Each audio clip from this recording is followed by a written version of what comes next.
Good morning, good afternoon, or good night, wherever you are tuning in from. This is a chaotic BS Buddies podcast where random stuff happens in the background. We upload twice a week, and today we are going to be going on random fact generators and talking about the most random facts that the internet gives us. Ian. We've had such a chaotic start to this video. You'll have to forgive us. It's currently a Sunday afternoon, and both of us are enjoying the weird worlds in which we live in. But yes, welcome to the BS Buddies podcast, where we talk about all kinds of ridiculous things, such as our fear of needles, the tattoos that we have, cybernetics and sports, and the times that we've been pulled over. and today we've got a random fact generator because, well, we just thought let's find out some random facts of the world and maybe give the rest of you guys some knowledge you didn't know you needed, and we'll probably not have a use for, but to bring it up during parties as a cool little, why do you know that fact? Yep, and my computer's freaking out, and so Is it one of still the recording? facts, one of the facts just keeps popping up, like casually bringing it on the screen we record with. But oh well. Oh well.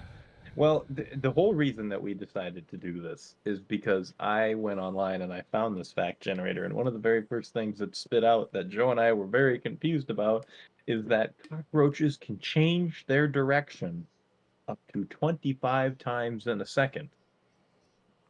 What does that mean? You telling me that he's just like bouncing left to right? He can't figure out which way he needs to go at the fork in the road? Because I'm not gonna lie, if I looked down and saw a cockroach spinning like a Beyblade because he's changing his direction, I'd be pretty freaked out, dude. They can already fly and survive like nuclear and atomic warfare. So like, They why does it need to spin like a Beyblade? They just don't need to do that. they can also survive a week without their head, I believe. It makes they But is it like every time it takes a step with one individual foot, it counts as a different direction? So it just kind of tap dances for a second and it just counts? he just taps his feet really fast. I mean, you could argue that people change their direction 25 times a second if you really get down to the minute changes in how you're walking. I don't know. I don't know. How There's no every muscle moves? it didn't expound on what it meant. They just cockroaches can change their direction 25 times a second, I guess. Well, I don't know why. this one makes way more sense. A restaurant in Pensacola, Florida, called McGuire Irish Pub has more than $500,000 worth of dollar bills hanging from the walls and ceilings. Holy moly. They ain't ever going under. I Hey boss, the dishwasher broke. We can't afford a new one. You better start walking on the ground and grabbing some of them dollar bills, my brother. We're gonna get a new dishwasher one way or the other. I Dude, just 500,000. That is impressive. I just imagined like the night shift episode of SpongeBob where he has the suction cups and he's like cleaning the ceiling. It's like dishwasher broke. Okay, get the suction cups. Start pulling them off the ceiling. Start pulling it. They just bring out a comically large vacuum and start like sucking all of them in. Although on the other hand, if it's got $500,000, I wonder how much of that currency is, defaced. People writing on Probably it. every I single was one. here. Probably every you. Oh, that's what they could turn it into. Like if you can find the one not defaced dollar bill amongst all of these on the wall, then you win all of it. I There's don't think they. there's not I even a don't, single one that's there's not defaced. there's not a single undefaced dollar bill. I'll, Oh, drunk escapades of watching other drunk people try and find the one that's not. you got some guy standing on a table, just like wobbling around and around and around, trying to grab. I will get it. I will get it. Don't worry. But that's interesting. I wonder how long or they've been in business for them to get 500,000. And like, what was the trend that started all of them dollar bills hanging? Because I've seen it before, that oh they got dollar bills on the ceiling, but 500,000? That's a fair amount. I know there's a bar nearby us that does that. Not nearly like that, but yes, we have one of our dollar bills there. That restaurant's the bougie version. They got hundreds tacked on the wall. Like even 10,000 would be a lot, but 500,000 in excess of 500. Ugh. All right, here's one for you. Some silkworms can spin cocoons that contain more than 2 miles of silk. That is, you know what I've always wondered when I see things like this is who and by what metric did they measure? Like, did you just get like a guy, like a group of scientists one day? They were like watching a silkworm was making its little cocoon or whatever. I don't know why I'm doing this with my hands. Maybe it's knitting. It's They knitting. knit the It's silk they're knitting the out of their silk in there, butts. and you think they like just like sat there watching it, and then the one guy looked over his buddy and was like, "Hey Dave, how much silk you think that thing puts in his little cocoon there?" And he was, well, I don't know. Let's find out. So they just waited till the silkworm was done doing its thing. They took it, like cut the end off of it. And he's like, "All right, Dave, you take this end and just keep walking, and I'll tell you when you run out." Like 2 miles later, They like put is it it. a calculation or did they actually measure it out? Because 2 miles, you got to think, dude. Silkworm cocoons aren't very big, right? Like they, you know, I'm gonna look up a picture just because I might be wrong on this, and I don't want to look dumb. I imagine like those two guys walking it out and then get one of those rolling tape measures and they just walk it for 2 miles. They get a little wheel thing on it there. Yeah, silkworm cocoons are like less than a size of a leaf. Like it looks like it would fit like the end of my pinky finger here. How is there 2 miles of silk in that? I mean, that's like your intestines, like Uh, miles of that, which I does make know, sense. and that doesn't make any sense either. If you've seen me, I'm a scrawny man. How do I got miles of intestines buried in me, man? It don't make no sense. Uh, should we go Uh, to the next random fact, which is also yeah, about confusion? yeah. The year 46 BC, known as the Year of Confusion, was a whopping 445 days long because Julius Caesar added 3 extra months in order to make his Julian calendar line up with the seasonal year. Oh man, I often forget that that's the case. Like the the Gregorian calendar that we know today, with all its months and all that, was actually originally wasn't it like nine? Or did they add two or did they add three? Because I thought we had July and August was added for Julius and Augustus, and I don't know what the third one would be. But I think it was originally supposed to be like a 10-month long calendar. That's why December, Deca, December, and October was the eighth Oh, yeah, month. that makes sense. Yeah, yeah. So that and like September was the seventh, September 7. And so they added July and August. So yeah, I can see how that maybe happened. People are sitting there looking at the calendar and go, wait a minute, Why do we what have day are we 15 on months? again? When does my holiday kick in? Dude, can you imagine how pissed you would be? Just be like, oh yeah. this, this, this is I get the purely day for off and oh man, I can't PTO. wait for Labor. Can't wait for Labor Day next month. It's gonna be so sweet. And then the government comes out and says, "We have mandated an extra 2 months in between June and September." Son of a bitch! So mad. What about my PTO? Looks like that just got pushed back. Sorry, we're gonna need you here for the next 60 days. Oh my god, dude! I wonder if that did happen. I wonder if that really, there's Yeah, I'm somebody sure they out had there was, Labor Day off in 46 BC. well, come on, You got to think they had to plan some kind of vacations out back in the day, like my boy Romeo. I don't know, went up to whoever his boss was at work. He's puffing grain sacks all day, and he's like, "Hey, boss, I'm thinking about getting married next month. Can I maybe have like a weekend in the middle off so I can go make that happen?" His boss is like, "Sure, chief." And then the very next day, his boss comes up and is like, "Listen, about that weekend you needed off. Do you want that like in the fall or?" And he's, "Well, no, I want it in the middle of summer." Here's the thing, right? Summer is now longer. What do you mean summer's longer? We got an extra 2 months on the calendar, home dog. Yeah, you're gonna need to be here. You better tell your fiance you got to push that wedding back because the harvest season's a big one. Like it had to have happened. That's such a It had to company have thing. happened. It's like, yeah, we actually added an extra month or two, so that PTO you requested is now invalid. You'll have to request it again. Oh, okay. Can I have it? No, it's already full. Yeah, it's already spoken. A better one would be, oh, don't worry, HR is working on it, and then you don't hear anything for 3 weeks, and then they tell you it's canned, and you're like, oh, that's cool, thank you.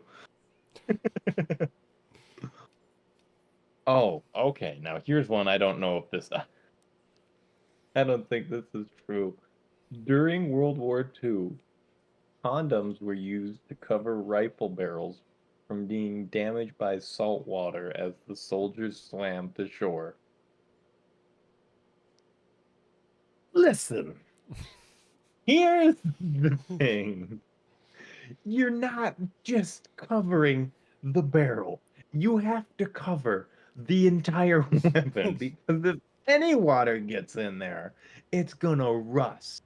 All of that salt will rust your weapon to hell. So I don't think this one's true because I you need don't. to cover more than just the barrel, and even the biggest Magnum Triple XL ain't going that far. I'm sorry, it's just not covering all of that. Between that and the whole cockroach thing, I don't think you're on a website that has true random facts. I think this is a random BS generator, but Uh, I some unless of these are funnier. unless it's the condoms from the Naked Gun, like the full body one. Oh, oh my God, I love that. Great movie. There there is cyanide in apple pips. What? What? Is that supposed to be apple seeds? Pips? What is pips? I've never heard. Is pips some sort of? If I find out pips is slang from some frickin' country, I'm gonna look up apple pips. What are apple pips? Pip boys. I'm getting Fallout Pip boys. You What know, am I? Oh. I guess okay. I guess it's supposed to be seeds. Yeah, I guess pips is supposed to be seeds. Sure, sure. I'll believe it. yeah, I don't. I have heard that one before. That apple Yeah, seeds have a little cyanide in them. yeah. Well, and it's because they always tell you, "Oh, you eat the seeds of an apple, you're gonna get sick and then die." And it's like, no, the cyanide that is contained in apple seeds is in such a minute concentration that you would need to be like shoveling handfuls of those seeds into your mouth in order for it to actually be effective in any capacity. Okay, moving on before just in Before general. we Let's talk go to about something cyanide. fun. A bear enlisted in the Polish army and made it to the rank of corporal. He also smoked, drank, and carried weapons to the front during battles. His name was Wojtek.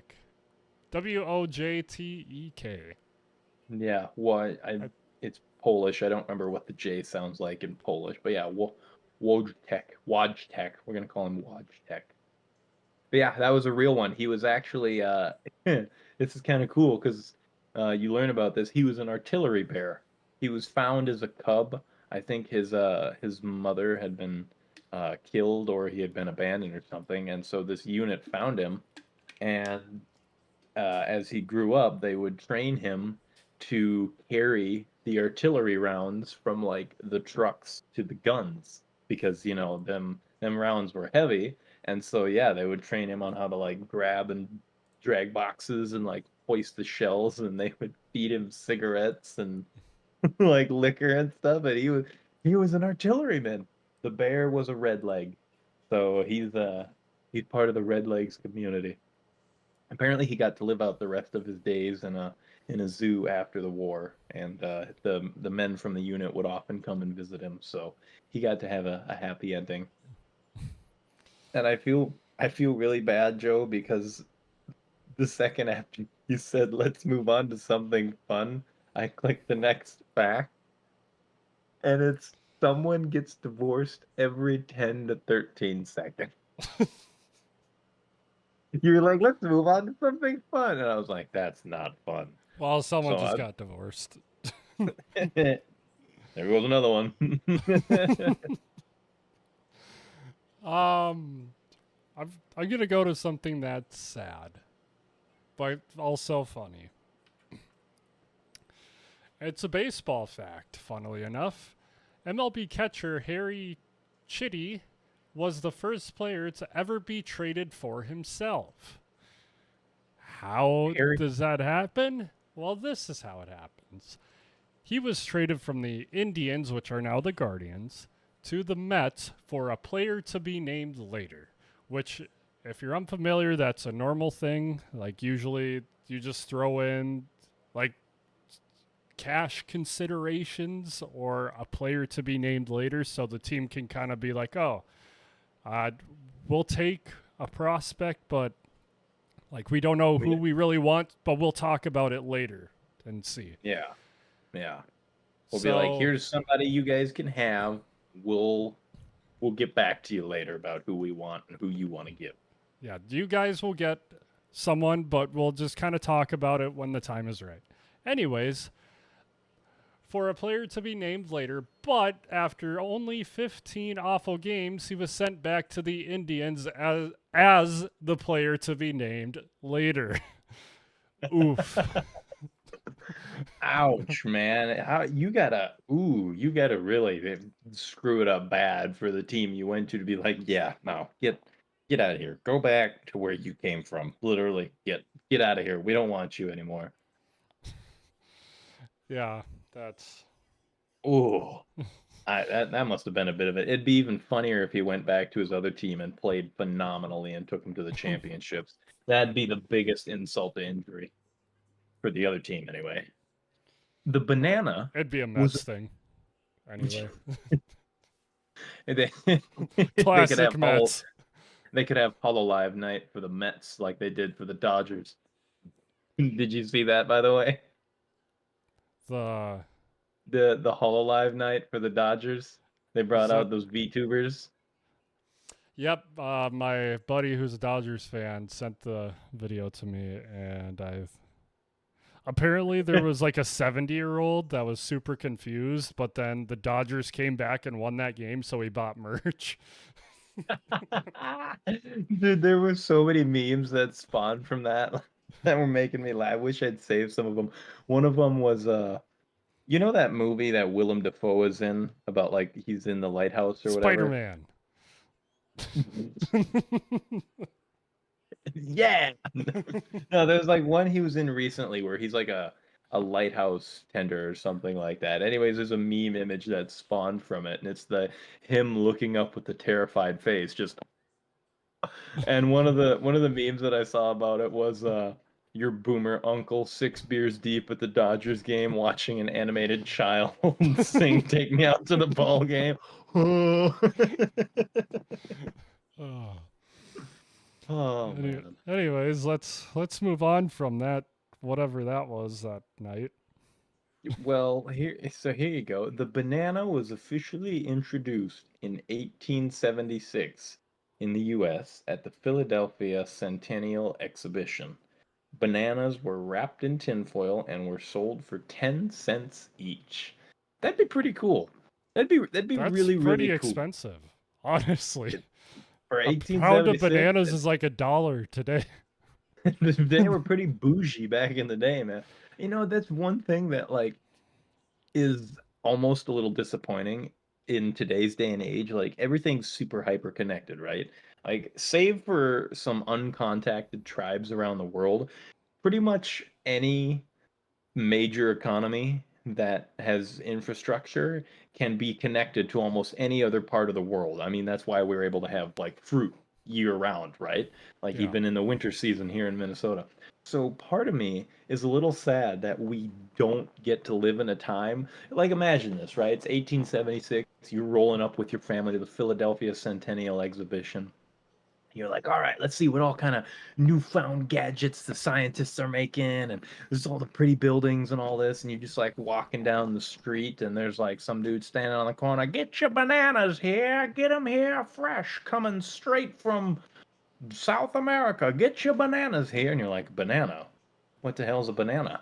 And he's like, oh, it's a new fruit that we're importing to the United States. Check it out. And he just pulls this thing out, and you're like, you got to think you're used to like apples, oranges, pears, grapes. Everything is some version of a round fruit. It's either small round or big round. You're like, oh yeah, it's round. Okay, cool. And then he pulls out this oblong curved thing, and you're like, what in the world is that? And he gives it to you, and you're like, I guess I just bite into it. And no, you're supposed to peel the skin off of it. Like, imagine you know nothing about what a banana I is. I guarantee one of the big selling points was kids, monkeys love to eat them, and you want to be a monkey, right? And then I They feel have like like it took off from there. traveling circus back in the days. They have like the little capuchin monkeys and all the Yep. like the little ones that perform. And it was like, here, watch how the little guy does it. And he gives him the monkeys just, and just like shoves it. And they're like, whoa, how does he do that? I want to see that again. And then they peel it themselves, and they're like, oh, this banana thing's actually pretty good. And then boom, now we have banana bread. So that, who you think was the first dude to figure out banana bread? Sorry, this is another rabbit hole we're Well, going why down. don't you look that up while I read the next fact? You know what? You're a Because genius. this one I I'm just going to read it. The U.S. has a perpetual lease for Guantanamo Bay and sends Cuba an annual check for about $4,500. But the Cuban government has refused to accept the check since 1953. However, one time in 1959, the check was accidentally deposited due to confusion. Accident. How do you accidentally deposit the check? $4,500. Oh, yeah, I accidentally.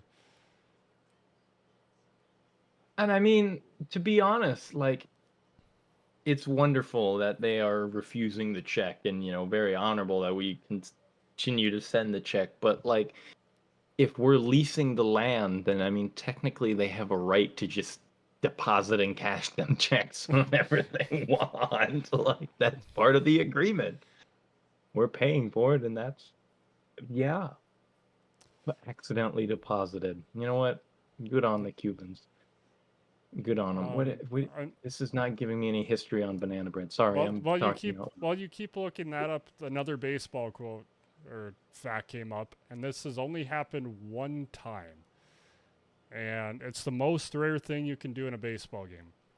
Fernando Tatis Sr., his son Fernando Tatis Jr. currently plays, but Sr. is the only MLB baseball player to ever hit two grand slams in one inning. So he hit a grand slam. They loaded up the bases later that inning, and he hit another one. I wonder what like the statistical odds are of that, like even getting in the circumstances for you to be able to do that, right? Very, very, like it's the most rare thing that has I ever happened in a baseball game. think it's like a sub 1% chance of occurring. I have a feeling you have a higher chance of winning the Powerball. If I Ooh, had my phone on me, I would fact check that. You know what? I'd You run them look up numbers banana quick. bread. And indeed. I'll And look up how rare. I have found what says this is the likely origin of banana bread. And it says that it can be traced back to the Great Depression, which, when many households were trying to avoid wasting food, and so they started including overripe bananas in their bread recipes, which I guess kind of makes sense. Like, if you're thinking of the time when like they were still baking bread by like yeast and flour and like really baking it themselves instead of just going to the store and pick it up, then realistically, yeah, you would need some sugars to help like give like some sweetness or some flavor and help your yeast rise and all that. So I suppose yeah, they just well, we got these overripe bananas, just mush them up and throw them in there, and then we'll have some nice banana taste with our bread. And then they tried it and they were like, "Yo, this is insane." So yeah, I guess banana bread came from the Great Depression. That makes Uh, sense. It's only so 1876 to the 1930s. It took them roughly 55-ish, 60 years from bringing the banana here to making banana bread. That's a pretty good turnaround on that, I think. I also found out how rare it is to hit 2 grand slams in the same inning. Yeah. I believe for the Powerball, it's about 1 and 300 million to Okay. win the jackpot.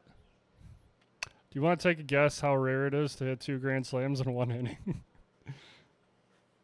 No, I don't even Okay. got a frame of reference. I'm gonna make sure that I have the number correct because this is ridiculous. Okay. I think I have it. It is 1 in 75.9 billion. Them are some incredible odds. How do you even calculate a number like that? Oh, that's. I That wonder is if they have. impressive. Yeah, it doesn't. Are there any like comments on? No, there's not. But No, there uh, isn't. I. Do you want to do one more each and wrap it up? Yeah, because I got one more banana fact for you. Great. And that is actually the fact that so them little like hard banana candies, like big, like Mm-hmm. the crunchy, but they're kind of like Yep. the old friend Fred Flintstone um, vitamins, whatever, the chalky kind. So the reason those banana candies actually taste different than the bananas we know today is that there was a different kind of banana that existed, um, called I believe it's spelled like Michel, so I don't know if it's supposed to be pronounced Michelle or Mikel or however it is, but we'll just, for the sake of brevity, we'll go with the Michelle banana. And the Michelle banana was tasted like those candies. That's why those candies are so sweet, and they have a very distinct banana flavor. But when you eat an actual banana, you're like, this is not how the candy tastes. And that Michelle banana was wiped out by a banana plague in like the 1950s, and it just completely destroyed that subspecies of banana. It was wiped off the face of the earth. And that's why to this day, all the bananas that we have are different, different flavored, I should say, than what we taste in the banana candies, because the banana candies are still made with the similar taste to the Michelle bananas or whatever. Interesting. For I like that fact. That's like Learning about banana plagues. There's a lot of lots to do with bananas in this episode. This episode is bananas. Oh, um PETA's not gonna like this one for the final one. Uh, oh my no. roo- my roommate will like this one. It takes around 3,000 cows to supply enough leather for a full season's worth of NFL footballs. Holy 3,000? 3,000. Do you can think one cow can probably make like I would guess 15 to 20 footballs, maybe. If I had to take a guess, I don't know. That seems You know excessive. what? That I'm seems, looking it up. that seems really excessive. Can one cow make How many footballs can one cow make? None. They one don't. cowhide can be made into 144 baseballs, 20 footballs, 18 soccer balls, 18 volleyballs, or 12 basketballs. I was right on the money when I said 15 to 20 footballs. Boom. That's a lot. That's so you got to think. You just take an average of 20 times 3,000, and you're looking at what? 60,000? 600,000? No, 60,000. That'd be 60,000. 60,000 Yeah. Uh, for between all the teams for a full season. 60,000 footballs? Holy crap. Why are they going through so many footballs, man? What are you doing to these footballs? I feel like we Deflating could them. reuse. Jokes. But it is quote time. Time for quotes. I will go first. Attitude is everything, so pick a good one. Wayne Dyer. Yeah. I mean, yeah, that's just general good advice all around. If you have a shitty attitude, then you'll have a shitty attitude. I don't know. Then That's a that's what great you quote. got, I guess. If you have a shitty attitude, you have a shitty attitude. Yeah. Ian. Me. Quote by me. I have one here by George S. Patton. Accept challenges so that you may feel the exhilaration of victory. Hmm. Awesome. That's a good enough one for me. Well, thank you for BSing with us today. If you would like to become a bud, subscribe down below. And we will see you next time when we find out some more banana facts. We'll have some more banana facts on deck for you. But until then, we'll just take her easy now.